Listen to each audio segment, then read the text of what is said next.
Good afternoon, folks. The Vice President and I have some good news to report.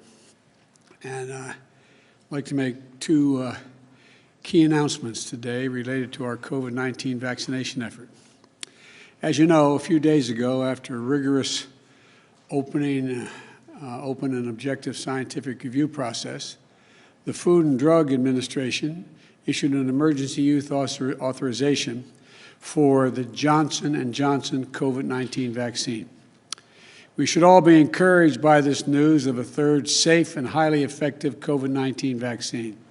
The more people who get vaccinated, the faster we're going to overcome this virus and get back to our loved ones, get our economy back on track, and start to move back to normal. But that's one of my first goals in office when I got in office, was to say that there will be 100 million vaccination shots administered in my first 100 days in office. We've got halfway to that goal in 37 days, and I feel confident we'll make it all the way. As I've said, we have a long way to go, but as I said from the outset, we're going to use every resource of the federal government to make it happen. Among the things I learned when I came in office was that Johnson & Johnson was behind in manufacturing and production. While we had the potential of another highly effective vaccine to accompany the two existing vaccines, it simply wasn't coming fast enough. So my team has been hard at work to accelerate that effort. As I've always said, this is a wartime effort, and every action has been on the table, including putting together breakthrough approaches. And today, we're announcing a major step forward. Two of the largest healthcare and pharmaceutical companies in the world that are usually competitors are working together on the vaccine. Johnson & Johnson and Merck will work together to expand the production of Johnson & Johnson's vaccine. This is the type of collaboration between companies we saw in World War II. We also invoked the Defense Production Act to equip 2 Merck facilities to the standards necessary to safely manufacture the J&J vaccine. And with the urging and assistance of my administration, Johnson & Johnson is also taking additional new actions to safely accelerate vaccine production.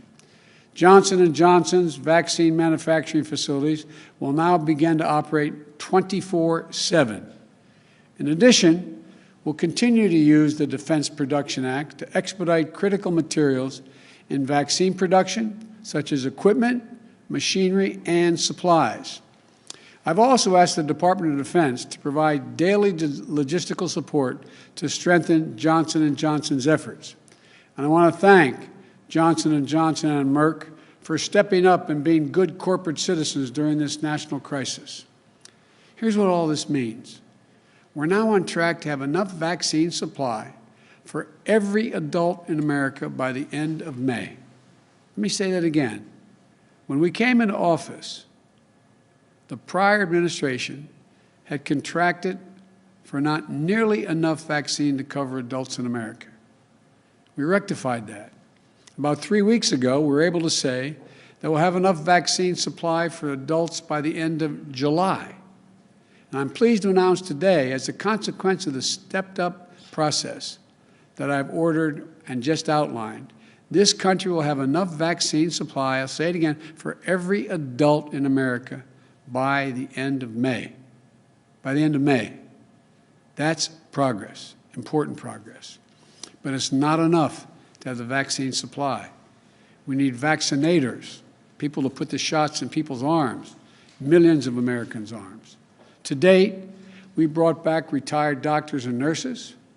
We deployed more than 1,500 federal medical personnel you usually see during national disasters from the Federal Emergency Management Agency, FEMA, and the commissioned Health Corps at the Department of Health and Human Services and the Defense Department, including the National Guard, with thousands more to come. We're also increasing the places where people can get vaccinated. We've sent millions of vaccines to over 7,000 pharmacies to make it easier for folks to get their COVID-19 vaccine shot like they would their flu shot. The federal government is also working with states to set up hundreds of mass vaccination centers in places like stadiums, community centers, parking lots that vaccinate thousands of people per day. My wife Jill and I just visited one in Houston last week. It's incredible. And with this increased production of 3 safe and effective vaccines, we have an opportunity to help address the urgent national need more quickly and getting our schools back open safely. Right now, an entire generation of young people is on the brink of being set back a year or more in their learning. You can ask millions of parents, they understand. We're already seeing rising mental health concerns due in part to isolation. Educational disparities that have always existed grow wider each day that our schools remain closed and remote learning isn't the same for every student, as you all know. Our educators are doing everything they can to protect and educate our students despite the lack of resources and as districts face budget crises that risk education jobs. Moms and dads are exiting the workforce in astonishing numbers in order to care for and manage the school experience for their children at home, hindering their own opportunities and further undermining the health of our economy. This is a national imperative that we get our kids back into the classroom safely and as soon as possible.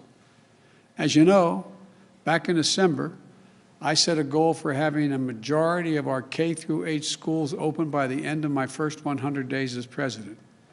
To achieve that goal, I sent the American Rescue Plan to Congress to provide vital help to make sure schools can reopen safely.